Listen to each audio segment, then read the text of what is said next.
A resting heart rate above 80 beats per minute, sitting still, doing nothing, increases your risk of dying from any cause by 45%. That number comes from a 2015 meta-analysis of 46 studies and over 1.2 million people, published in the Canadian Medical Association Journal. But here is what should concern you more. Your heart has been sending you at least 7 distress signals, some for years, and you have almost certainly been ignoring every one of them. By the time you finish this, you will know exactly what those signals are, what each one means mechanically, and which ones demand action this week. Most people believe heart trouble announces itself dramatically. Chest pain, a sudden collapse, an ambulance ride. That is the Hollywood version, and it is dangerously wrong. The reality, confirmed across decades of cardiology research, is that an overworked heart whispers long before it screams. It sends quiet, mechanical signals through your body, through your ankles, your sleep, your breathing, even your trips to the bathroom at night, that almost nobody connects back to the heart. These signals are not diseases themselves. They are symptoms of a pump under strain. Your heart is a fist-sized muscle that contracts roughly 100,000 times a day. When that muscle begins to lose efficiency, even by 10 or 15%, it cannot push blood with the same force, and your body starts compensating in ways you can feel, if you know what to look for. Here is the problem. Your doctor measures blood pressure, checks cholesterol, maybe runs an EKG once a year. But these 7 signals do not typically show up on those tests. They show up in your daily life, in how you sleep, in how your shoes fit at 6 p.m., and whether you can climb a flight of stairs while talking. And because they creep in slowly, you attribute them to aging, to being tired, to getting older. That is the false belief that puts millions of Americans at risk every year. The research is still evolving on this, but cardiologists increasingly agree. These subtle signs often appear 5 to 10 years before a formal heart failure diagnosis. And that window, those 5 to 10 years, is where you can actually change the outcome. But only if you recognize the signals. So what are the 7? And why does your body produce each one? The mechanisms are specific, measurable, and once you understand them, impossible to ignore. Signal number 1 is the one hiding inside your resting heart rate. Sit down, do nothing for 5 minutes, then take your pulse. If it is consistently above 80 beats per minute, your heart is working harder than it should. Think of it like a car engine. A healthy engine cruises at 2,000 revolutions per minute on the highway. An engine under strain, low oil, clogged filter, worn parts, revs at 3,500 revolutions per minute to maintain the same speed. It is doing more work for the same result. That is exactly what an elevated resting heart rate means. Your heart is pumping faster because each stroke is not moving enough blood.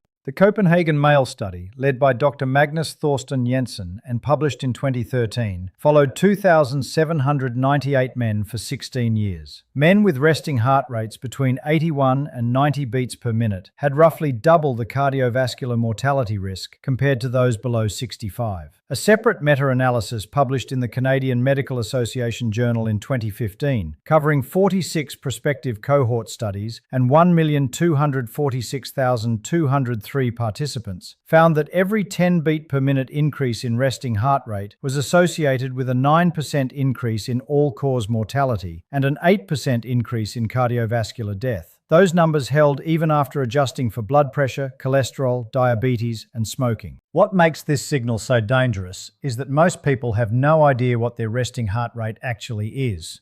You check your weight, you check your blood pressure, but when was the last time you sat down, stayed still for 5 minutes, and counted your pulse? Most Americans over 60 have never done it outside a doctor's office. Signal number 2 lives in your ankles and feet. If your shoes feel tighter in the evening than they did in the morning, especially if your socks leave deep indentations around your ankles, your heart may not be pumping blood effectively enough to return fluid from your lower extremities. The mechanism is straightforward. When your heart's left ventricle weakens, blood backs up into your pulmonary veins and then into your venous system. Pressure builds. Fluid leaks out of your capillaries and into the surrounding tissue. Gravity pulls it down. Your ankles and feet swell.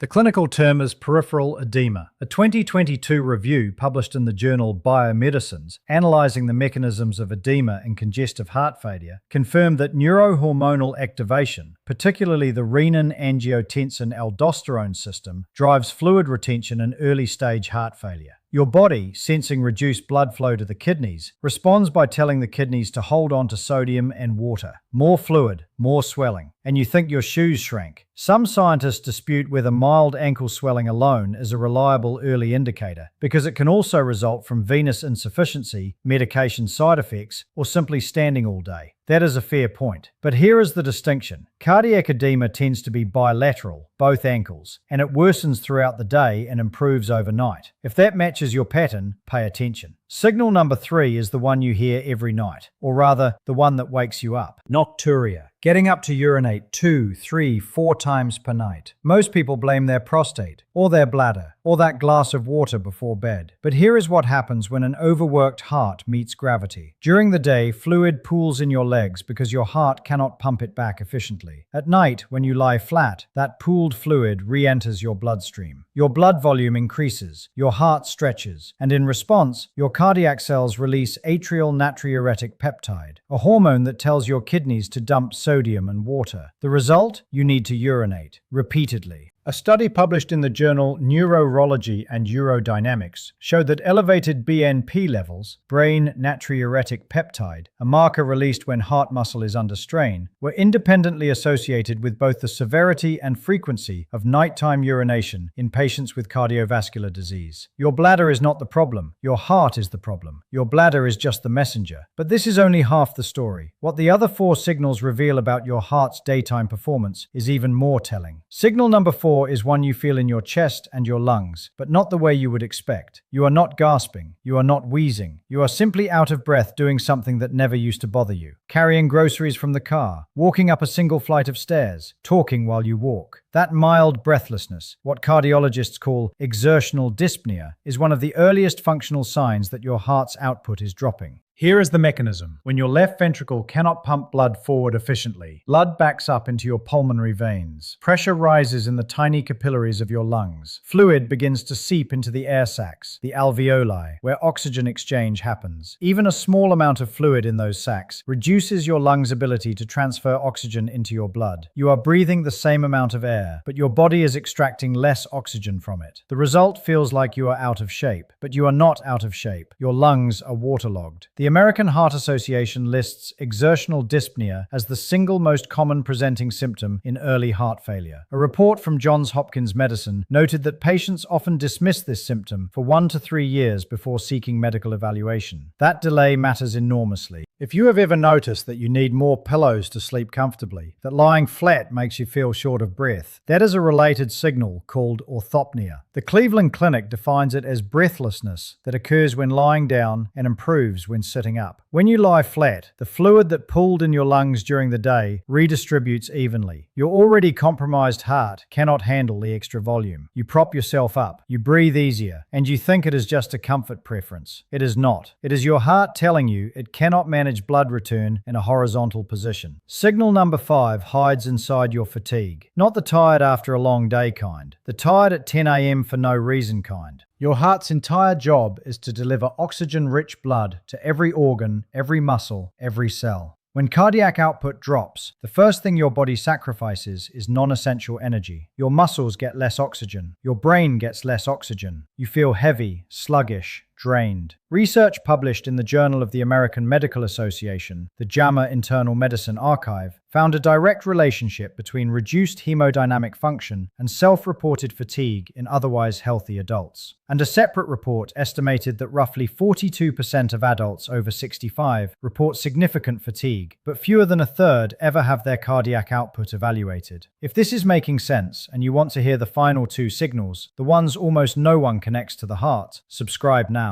That section is coming in 2 minutes, and it changes how you interpret what your body has been telling you for years. Signal number 6 is a cough that will not go away. Not a cold. Not allergies. A dry, persistent cough, sometimes worse at night or when lying down, that produces no mucus and responds to no cough medicine. This is called cardiac cough, and its mechanism is nearly identical to exertional dyspnea. Fluid accumulates in the lung tissue due to backward pressure from a struggling left ventricle. That fluid irritates the bronchial lining. Your body coughs to try to clear it, but there is nothing to clear. The fluid is not in the airway, it is in the tissue surrounding the airway. A 2021 review in the journal Lung, examining cough as both a cause and consequence of heart dysfunction, confirmed that pulmonary venous congestion is a primary mechanism linking left-sided heart failure to chronic cough. And here is the detail that catches people off guard. ACE inhibitors, one of the most commonly prescribed heart medications, also cause a dry cough as a side effect. So if you are on an ACE inhibitor and coughing, your doctor may attribute the cough to the medication. But what if the cough existed before the medication? What if both are happening simultaneously? Depending on who you ask, the answer changes your treatment plan entirely. None of this, however, prepares you for signal number 7, the one your body displays on your face. What almost nobody talks about is the connection between your eyelids and your coronary arteries. Small, yellowish, flat deposits on or near your upper or lower eyelids. They are called xanthelasma. Most people who have them assume they are cosmetic blemishes. Dermatologists often remove them without further investigation. But the Copenhagen City Heart Study, one of the longest-running cardiovascular studies in the world, following 12,745 participants from 1976 to 2009, found something remarkable. People with xanthelasma had a 48% higher risk of heart attack and a 39% higher risk of ischemic heart disease compared to those without them. This was after adjusting for cholesterol, triglycerides, blood pressure, smoking, diabetes, BMI, and physical activity. The lead researcher, Dr. Mette Christoffersen, published these findings in the British Medical Journal in 2011. The study tracked these participants for up to 33 years with 100% follow-up. No one was lost. Here is why this matters.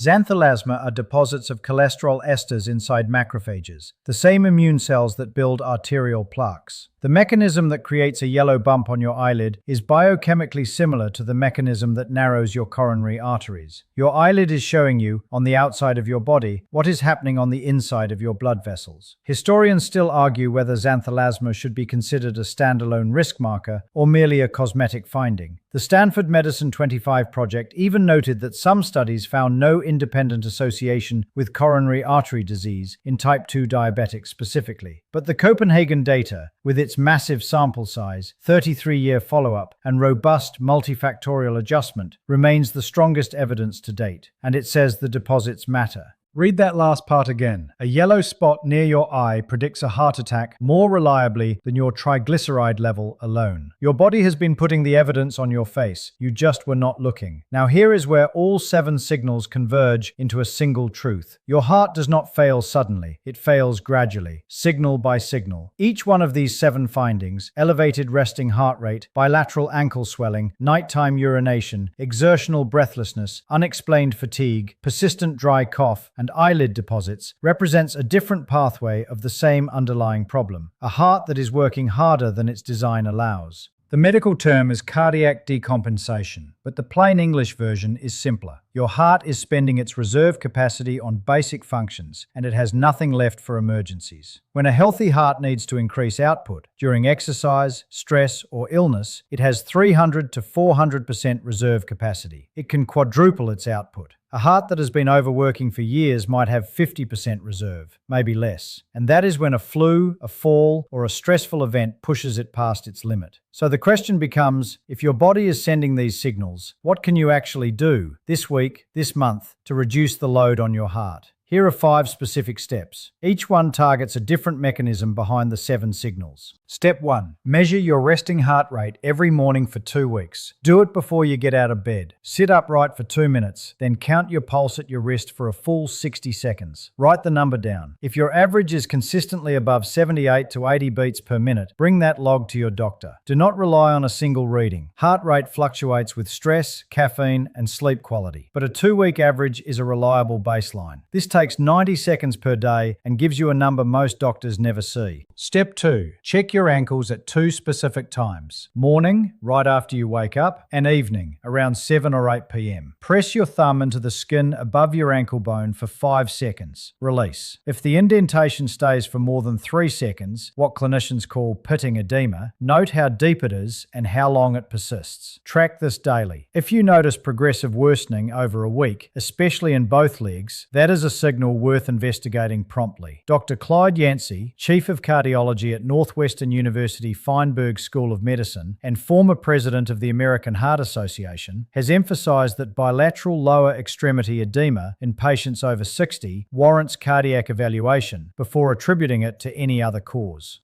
Step 3. Count your nighttime bathroom trips for 10 consecutive nights. If you are averaging 2 or more trips and you are not drinking significant fluids within 3 hours of bedtime, bring this to your physician and specifically ask about cardiac-related nocturia. Most primary care doctors will check the prostate first, which is reasonable, but you need to ensure that cardiac function is also evaluated. A simple blood test for BNP or NT-proBNP, brain natriuretic peptide, can indicate whether your heart muscle is under strain. This test costs between $30 and $50 in most labs and provides information that no other standard blood panel includes. Step 4. Perform a basic exertion test at home once a week. Walk up 2 flights of stairs at a normal pace while trying to speak a full sentence out loud. If you cannot complete the sentence without stopping to breathe, your exercise tolerance may be reduced. Track whether this ability is stable, improving, or declining over the course of a month. This is not a diagnostic test, but it is a functional monitor that gives you real-time information about your cardiopulmonary reserve.